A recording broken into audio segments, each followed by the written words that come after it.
한 집안의 한 식구가 아프기라 하면 그 집안 전체가 우울하지요.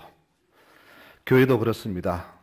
교인의 신앙이 바르지 않고 병들어 있으면 그 교회가 병든 교회가 됩니다. 병든 교회의 공통된 특징은 교인들 신앙이 병든 것이죠. 교회는 문제가 없는데 교인들이 병들면 교회 전체가 병이 들게 됩니다. 병든 신앙의 모습이 어떤 것이냐? 바로 이것입니다. 말씀을 믿는 것인지 아니면 자신의 신념을 믿는 것인지 구분이 안 되고, 하나님을 찾고 은혜를 구하려고 교회에 오는 것인지 아니면 습관적으로 오는 것인지 구분이 안 됩니다. 또 하나님이 예배를 진정으로 받으시는지는 관심이 없고 내가 드렸으니 다 됐다라고 스스로 자위하는 모습이 병든 신앙입니다. 나는 너희의 종교 행사를 싫어하고 경멸하며 너희 모임을 싫어한다. 너희가 바치는 짐승이나 곡식이라 나는 그들도 보지 않을 것이다. 아모스에게 주신 하나님의 경고입니다. 교회마다 예배는 별로 없고 종교 행사 너무나 많습니다. 모두가 하나님의 주인이 아닌 인간의 주인된 행사들이 너무나 많이 벌어지고 있습니다. 하나님은 거룩한 교회에서 거룩한 예배가 드려지기를 원하고 계십니다. 그러면 어떤 예배가 거룩한 예배냐? 로마서 12장에 말합니다. 우리 몸을 하나님이 기뻐하시는 거룩한 산 제물로 드리는 것이 거룩한 예배입니다. 교회에서 이 거룩한 예배가 드리지 않는 교회는 병든 교회라고 할 수가 있을 것입니다. 질문 하나 드리겠습니다. 여러분, 신앙생활은 내 마음으로 하는 겁니까? 아니면 말씀으로 하는 겁니까? 말씀으로 하는 것이죠. 그럼 왜 마음으로 하면 안 되는가? 하나님 내 마음을 받으시는데 사람 마음은 믿을 수가 없습니다. 조변 섞이잖아요. 아침 다르고 저녁 다르고 5분 전 다르고 5분 후 다릅니다. 그러니 이 마음을 믿을 수가 없어요. 그래서 신앙생활은 변하는 사람 마음으로 하는 게 아니고 바로 영원히 변치 않는 하나님의 말씀을 따라 하는 것이 신앙생활입니다. 그러면은 하나 더 묻습니다. 말씀을 열심히 듣기만 하면 됩니까? 듣고 실천해야 됩니까? 당연히 후자죠. 실천해야죠. 듣기만 하고 행함이 없는 믿음은 말씀하신 하나님을 조롱하는 행위라고 말합니다. 그리고 자신을 속이는 행위라고 말합니다. 야고보 사도가 말하죠. 너희는 말씀을 행하는 자가 되고 듣기만 하여서 자신을 속이는 자가 되지 말라라고 분명히 말씀합니다. 말씀을 수없이 듣고 귀가 커져도 그 말씀대로 살지 않는 믿음은 병든 믿음이 될 것입니다. 지금 교회마다 이 사회에 많은 공을 들이죠. 산불 현장에 또 수해 현장에 어려운 이웃에게 구제를 참 많이 합니다. 어느 단체도 교회만큼 이렇게 사회에 공을 들이는 단체는 없습니다. 언뜻 좋아 보이지만은 사실 이것은 교회의 본 모습이 아님을 우리는 분명히 알아야 됩니다.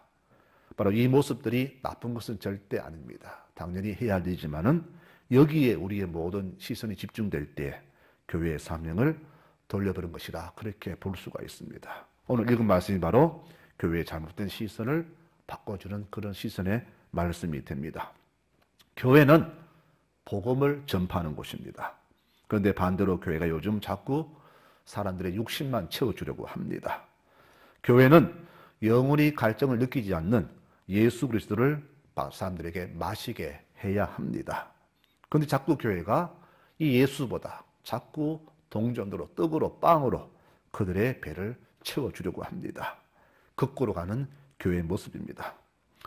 사회와 더 가까이 이웃과 함께 또 사회계획이라는 기치를 걸지만은 사실은 주 목적은 자기 교회 양적 성장과 사회에 좋은 이미지 얻기 위한 교회의 수단일 뿐입니다. 교회가 힘이 없는 이유가 무엇일까요? 과거보다 덩치는 수없이 커졌고 재정도 넉넉하고 교회에 힘 있는 사람 많은데 왜 교회에 능력이 없을까? 바로 이 본질을 잃어버렸기 때문입니다. 세상은 떡 줄 때 그때뿐입니다. 한국교회 사회에 얼마나 봉사 많이 합니까? 그런데 교회는 세상에서 별 관심이 없는 집단으로 지금 낙인 찍혔습니다. 교회가 바로 능력 잃어버린 이유는 아까 말씀드린 것처럼 교회가 시선을 다른 곳으로 돌려서 엉뚱한 데 힘을 쏟기 때문입니다. 오늘 읽은 말씀이 바로 이 잘못된 시선에 대한 하나님의 권면이 됩니다. 예루살렘 성에는 문이 8개가 있습니다. 그 중에서 가장 아름다운 문을 미문이라고 불렀습니다. 이 미문 부근에 성전이 있었고 사람들은 오늘 읽은 말씀의 한 혜택자 안전뱅이를 입구에서 구걸하게 했습니다. 이 미문이라는 말에서 알 수 있듯이 이 미문으로 바로 제사장과 율법사, 또 저명한 지도자들, 또 부자들, 또 많은 교인들, 자기 이름 내리는 사람들이 이 문으로 자주 출입했습니다. 세상 사람들은 참 교활합니다. 이 안전뱅이의 전략이 무엇일까? 바로 시선과 체면을 중시하는 이 교회 앞에 있으면은 먹고 사는 문제가 해결됨을 알았기 때문입니다. 그 전략은 맞아 떨어졌고 평생을 거기서 구걸하며 살았다는 것이 오늘 말씀에 드러납니다. 그럼 왜 성전 앞에서 이런 일이 일어났을까요? 바로 이런 질문 때문입니다. 교회는 무엇하는 곳이냐는 이 질문에 우리가 응하려고 했기 때문에 그렇습니다. 교회에 대한 진짜 질문은 교회는 무엇하는 곳이냐가 아니라 교회는 어떤 곳이냐라는 질문을 던져야만이 해답이 됩니다. 믿지 않는 사람들은 교회를 자꾸 무엇하는 곳이냐라고 물으면서 교회를 구제기관처럼 손 내밀면 다 채워주는 그런 것으로만 생각합니다. 그러다가 주지 않으면 교회를 비판하죠. 그래서 교회가 건축하거나 정축하면 축하는커녕 비판을 가합니다. 이 어려운 시기에 교회가 사회 구제를 하지 그 돈으로 건축이 뭐냐? 교회는 결코 구제기관이 아닙니다. 하지만 구제도 하는 곳이 되어야 됩니다. 그러나 세상은 이 교회를 잘 몰라서 그렇습니다. 동전을 주는 것이 그 거지에게는 가장 좋은 것이라고 여겼던 교회의 그 무지함이 오히려 그를 40년 아니 평생을 이렇게 인생을 망치게 했습니다. 사람을 살리는 교회가 교인들이 바로 사람을 살리기는커녕 그 사람을 평생 그렇게 죽게 방치했다는 그런 말입니다. 지금 교회들이 이 본질을 망각하면은요 계속해서 사회에 이런 우를 범할 수 있다는 사실을 우리는 분명히 깨달아야 됩니다. 이렇게 한 인생이 끝나갈 무렵에 놀라운 사건이 일어나죠. 바로 오늘 말씀의 키포인트가 되겠습니다. 오후 3시, 우리 시간 오후 3시입니다. 기도하던 두 사도가 그를 만나게 되었습니다. 오늘 주목할 단어가 바로 4절의 말씀인데요. 베드로가 요한과 더불어 주목하여 이르되 우리를 보라. 이 말씀이 오늘 말씀의 키포인트가 되겠습니다. 참 이상한 것은 이 두 사람이 이전에도 수없이 성전을 드나들었을 것인데 그렇겠죠? 그들은 하루 3번 기도합니다. 그런데 두 사람이 기도를 좀 많이 했을까요? 수없이 드나들었는데 왜 그를 못 보았을까요? 바로 관심사가 다른 데 있었기 때문입니다. 이전에는 이 두 사람에게 관심사는 이 사람이 아니었다는 겁니다. 그런데 예수님의 부활과 성령 강림 사건 이후에 이들의 시선이 바뀌게 되었습니다. 시선이 바뀌니까 그때서야 이 불쌍한 영혼이 눈에 띄었고 그에게 정말로 필요한 것은 동전이 아니라 부활하신 예수가 필요한 것을 알게 된 겁니다.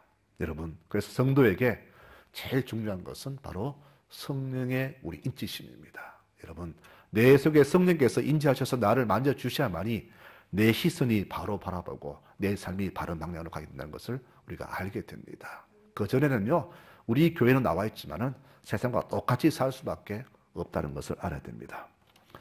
한 교회에서 같이 신앙생활을 하는데 왜 각자 신앙의 깊이와 넓이와 높이가 다릅니까?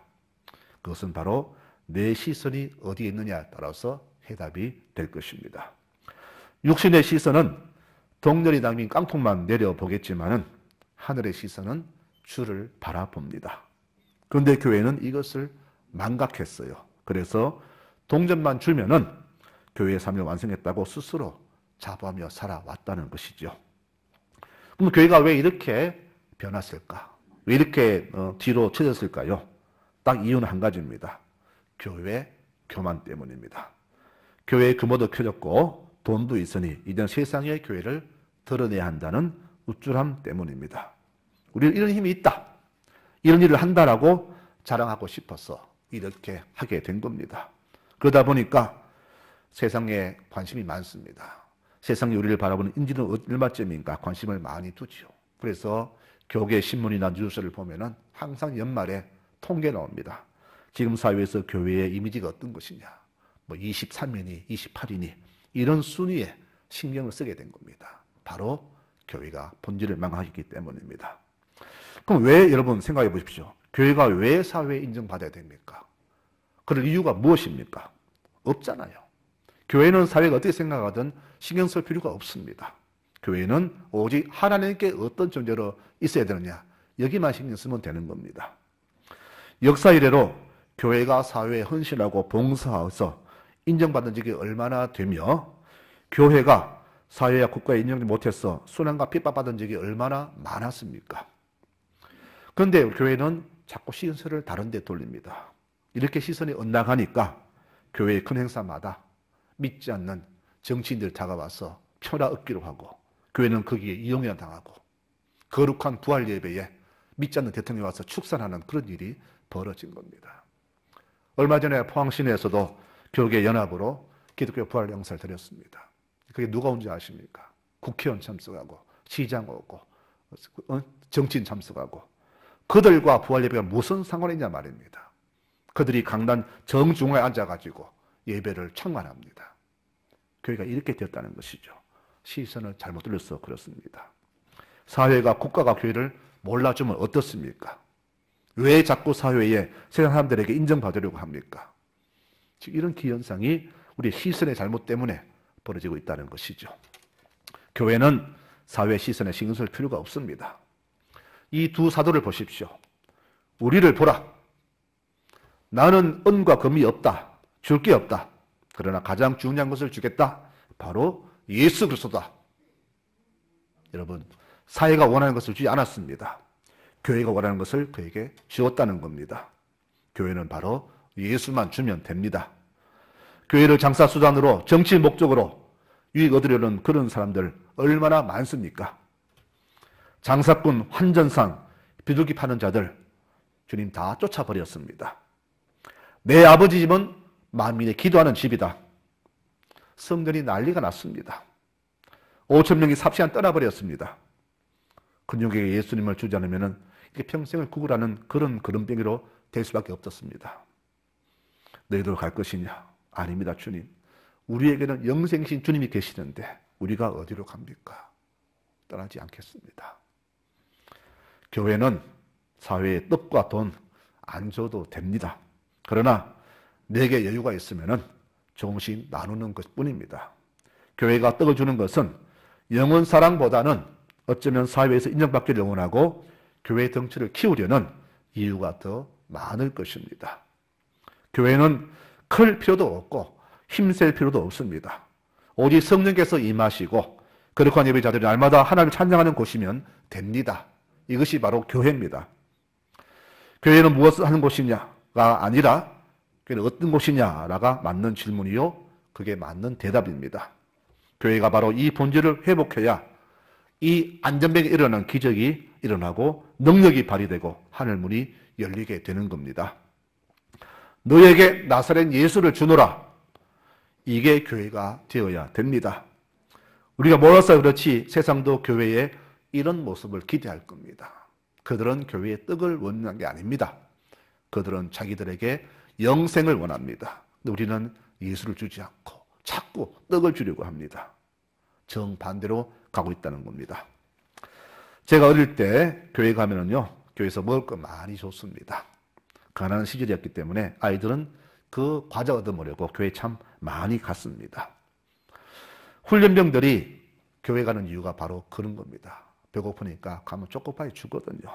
그런데 그렇게 들어왔던 수많은 사람들 다 어디 가 있습니까? 교회 없잖아요.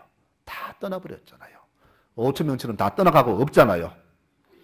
그래서 교회는 떡이 아니라 영원히 목마르지 않는 예수만 주면 되는 겁니다. 떡 안 주다 떠난 사람 붙잡을 필요 없습니다. 교회가 사랑이 없다? 비판한 사람 잡을 필요 없습니다. 신경 안 써도 됩니다. 복음은 금보다 귀한 겁니다. 한번 입고 실전을 버리는 그런 싸구려 옷이 아니라 내 생명을 바쳐서라도 품어야 할 그런 귀한 보물이 복음입니다.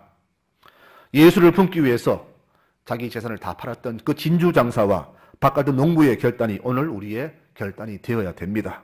이것이 바로 신앙이고 교회가 살고 이래야 우리가 사는 겁니다. 우리를 보라 그랬습니다.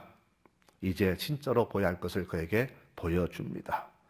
교회가 하늘로 시선을 두지 않으면 평생을 신앙의 안전병으로 지내게 될 겁니다. 평생 믿어도 아직도 스스로 자기 신앙 이루어지지 못하는 안전병 교인들이 교회에 얼마나 많은지 모릅니다. 이들의 특징이 뭡니까? 교회가 사랑이 없다. 교회 그래서 되느냐? 교회는 타락했다. 병들었다. 자기들 입으로 교회를 비난합니다. 이게 바로 안전병이 교인의 특징입니다. 그러니 세상 사람들에게 치욕과 모욕을 당해도 대꾸하지 못하는 그런 상태가 되었다는 것이죠. 우리 성도들은 세상과 구별되어서 하나님을 섬기는 사람들입니다. 지금 우리는 세상 사람들에게 비판의 표적이 아니라 그들의 표본이 되어야 됩니다. 예수쟁이들은 도대체 무슨 생각으로 사는가? 저들의 최종 목적은 무엇인가? 이것이 저들의 궁금증이 되어야 되고 우리를 자신들의 삶의 표본으로 삼도록 해야 합니다. 대신 우리는 그들이 어떻게 살든지 관여할 거 없습니다. 중요한 것은 내 모습이 하나님께 어떤 모습으로 비춰진가 여기에 우리는 신경을 써야 된다는 겁니다. 우리가 교회에 오는 목적, 기도하는 이유와 목적이 그 안전병에 같다면 평생을 세상 사람들에게 비난과 모욕을 받으며 살 수밖에 없습니다. 신앙생활은 성령의 임재와 더불어서 사는 삶이 신앙생활입니다. 그래서 우리와 교회와 우리들에게는 늘 성령의 능력이 나타나야 되겠죠. 교회마다 입으로만 교회 생활하는 사람 참 많지요. 교회는 이래 된다. 교회는 저렇게 해야 된다. 다른 게 비교하면서 늘 우리 교회를 비난하고 다른 게 부러워하고 교회를 걱정하는 것처럼 하면서도 실제로는 교회를 비난하죠. 이제는 그 입을 좀 다물었으면 좋겠습니다. 이런 사람은 평생을 그 거지처럼 살다가 인생도 그렇게 마무리가 될 수밖에 없습니다. 사도 바울은 말합니다. 나를 본받으라. 자기의 의로움을 보라고 했을까요? 자신의 학력과 가문과 지식과 능력을 보라고 했을까요? 절대 아닐 겁니다. 오직 주 예수만 바라보는 그 모습을 본받으라. 그렇게 말했을 겁니다. 바울의 삶의 목표는 오직 그리스도와 십자가였습니다. 그는 자신의 존재 이유를 이렇게 고백합니다. 내가 어디를 가든지 투옥과 고난이 나를 기다린다고 성령께서 내게 말씀하셨다. 그러나 내가 달려갈 길을 다 가고 주 예수께 받은 사명, 곧 하나님의 은혜에 관한 기쁜 소식을 증거하는 일을 마치려 하면은 나의 생명을 조금도 귀한 것으로 여기지 않겠다라고 자기 존재 이유를 그렇게 밝혔습니다. 이 바울이 반예수쟁이에서 회심으로 이끈 사건이 있는데 바로 스데반 집사의 죽음입니다. 그가 본 스데반의 마지막 모습은 이것입니다. 죽어가면서도 하늘을 향하여 두 손 들고 기도하면서 돌 던진 자들을 용서해달라고 기도하는 모습이 그의 눈의 마지막 모습이었습니다. 바울은 여기서 큰 충격을 받았고 스데반의 이 모습을 훗날 자신의 신앙 고백이 되게 했습니다. 그래서 고백하기를 하나님 복음을 증거하는 일에는 나의 생명을 조금도 귀하게 여기지 않겠다. 이것이 바로 그의 결단이었고 이 결단은 스데반의 마지막 모습에서 기인한 것입니다. 목사는 교인들의 모범이 되어야 하고 항존 직분자들, 또래 믿은 교인들은 후세들과 자녀들과 후배들에게 역시 신앙의 모범이 되어야 됩니다. 이 말씀을 꼭 명심하시기 바랍니다. 성도 여러분, 내가 어디를 보냐에 따라서 인생은 180도 바뀌죠. 내가 무엇을 보고 듣고 배우냐에 따라서 내 삶의 방향은 결정이 되지 않겠습니까? 우리는 어디를 보아야 될까요? 누구에게서 배워야 될까요? 어떤 말씀을 귀담아 들어야 할까요? 정답은 벌써 나와 있지 않습니까? 주님은 하늘 진리를 귀담아 듣지 않고 가슴에 담지 않는 사람들 향하여서 귀 있는 자는 들을지어다라고 의미심장한 경고를 주셨습니다. 성도 여러분, 우리 믿는 사람들은 세상 사람과는 다르게 생각과 가슴의 깊이와 넓이가 다른 사람들입니다. 우리 안에는 성령이 내주에 계시므로 우리의 언어는 기적을 일으키는 힘이 있고 우리의 기도는 하늘을 열고 닫는 능력이 있는 사람들입니다. 1988년 이후에 한국교회는 급속하게 마이너스 성장을 하고 있습니다. 왜 이런 일이 일어났을까요? 국민소득 증가로요? 논의 문화가 발달해서? 백성들 배가 불러서 주님 찾지 않았어요? 이렇게 사회학자들은 분석하지만 오늘 말씀은 그렇게 분석하지 않습니다. 교회의 문제는 말씀으로 분석해야 됩니다. 바로 이겁니다. 어느 순간부터 교회는 사회적인 책임을 져야 한다는 어설픈 개혁운동으로 인하여서 교회는 중요한 십자가와 부활의 능력을 상실했으며 천박한 사회개혁을 주장함으로써 사실 세상과 화친조약을 맺은 관계로 교회는 서서히 세속화되었다. 이것이 정답이 아니겠습니까? 세속화는 곧 멸망입니다. 교회가 이웃과 사회와 더불어 사는 것 맞습니다. 그렇다고 동료가 빵을 주는 것만이 능사는 아닙니다. 바로 우리는 사회에 예수 그리스도를 주어야 됩니다.